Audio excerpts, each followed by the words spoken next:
Hello, I'm Nathan Judah. I am here with Mr. Liam King, Wolverhampton Wanderers reporter. Liam, the Julen Lopetegui era started off with a W. Wolves 2, Gillingham 0. They're in the Carabao Cup quarter-final, but it wasn't really as simple as the score suggests, was it? No, it wasn't convincing. And to be honest, the scoreline flatters Wolves a little bit, Yes. if we're being totally honest. Yes.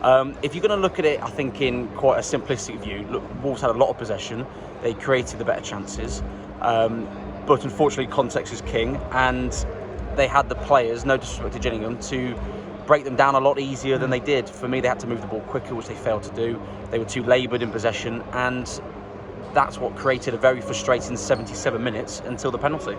Yeah, I mean, that first half was tough to watch, let's be honest. It was I mean, painful. the Neves post aside right on the stroke of half time, but goodness me, I understand that these guys are, learning new stuff, they're learning new tricks. Lopetegui's taking them through their paces, but at the same time, against a side who are bottom of League Two, who have scored 6 league goals all season, In 20 games. it was pretty poor. Absolutely. I think the one thing it does show and prove is that Lopetegui has a hell of a job to get these players up to the right standard for the Premier League. I think on that performance there, Wolves do not score a goal against a Premier League side. No. And they draw it 0-0, they lose 1-0. They didn't look massively under threat in defence, albeit I don't think Kilman in particular, if I'm honest, looked that comfortable. He looked a little bit nervous at times.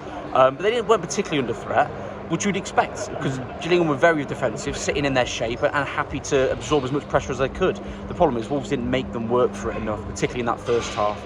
And when you do that, the onus is on you as a Premier League team to go there and take the game to them at home and score the goals. Now, they got there in the end, and they created some good chances at the end. We're just fortunate it didn't come too late. Yeah, Traore at half time to give a little bit more of an impetus. Juan came on, and of course Raul Jimenez, Yeah. who came onto and I've got to say, a really nice reception from the crowd, and that's why they're a different class. And he needed that, and I think he appreciated that. And when he did score the penalty, he showed that. And I feel like, okay, take the game aside and take the performance aside, that could be almost as important, if not more important. Raul scoring in front of the South Bank in a win, taking this club through to a quarter-final. And look, these are the type of players that, let's be honest, are going to keep Wolverhampton Wanderers up in this Premier League. Yeah, absolutely. I think we all need to remember, and Raul Jimenez and his family need to remember, that Twitter and real life are two very different things, and you can see that from the reaction he got here today. There'll be a lot of Wolves fans that were and are upset with how he perhaps behaved, or how the whole situation played out while he was injured, and then of course Mexico in the World Cup. But he came here today and he got a rapturous applause, and his chant being ringing around Molineux for him coming on, and he scores the penalty that ultimately takes Wolves through. An excellent penalty, by the way, as well. So yeah, he's going to be needed, certainly. No eye patches though, no telescopes, no maps, no parrots. I agree. Just score goals. Just score goals. I'm glad he's got one today. For my money, he starts against Everton on Boxing Day if he's fit enough to start a game. Because I don't think Costa offered anywhere near enough today, unfortunately. Yeah, and look, once they'd scored that, you could see the pressure just ease away. And they started playing some nice stuff, and it's easy to say against Gillingham, and didn't have to go for the game, but they did. And Rayan Ait-Nouri came on, and he scored a nice goal as well. And Huang should have scored a third at the end, right at the death, and they looked more comfortable. And really, what we were expecting, I guess, throughout the game, maybe we were expecting maybe a bit too much, because you look at Gillingham and you think, well, regardless of Wolves' struggles, they should be finishing them off pretty easily. But at the same time, they put men behind the ball, and they probably play some decent football at times for Gillingham in League Two. But at the same time, you could see just the relief there, and Wolves are in 2 games away from a Wembley final, and you never know, stranger things have happened. 3 games, it's a double-legged semi-final. Okay, well, 2, I'm calling that as one. I'm calling 2 that rounds. as one game, yeah, 2 rounds, yeah. Yeah, it's a real big opportunity. Look, Wolves were not convincing today, but a win is a win. If the players can take anything from it, it's only going to benefit them, you would hope.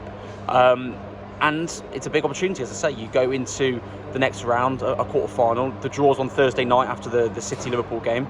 And, of course, not going to be an easy draw, because the teams that are left in it are still going to be good teams. But there's a very good chance of Wolves getting a very winnable draw.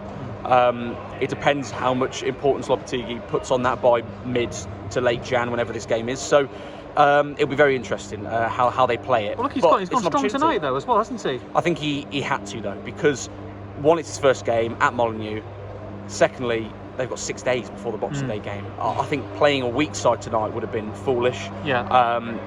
And unnecessary. And they didn't, and they weren't convincing, but they got the win in the end. And that's going to be important going forward. It's a great opportunity in the Cup. You now need to take this into what is a huge game against Everton. It's a tough place to go. They're not a great team, but we have to say the same for Wolves at the moment. Absolutely, unfortunately, they were very poor for large parts of today, and they have to be a hell of a lot better against Everton. Lopetegui started off with a win. Wolves 2, Gillingham 0. For all the post-match reaction, make sure you log on to expressthestar.com.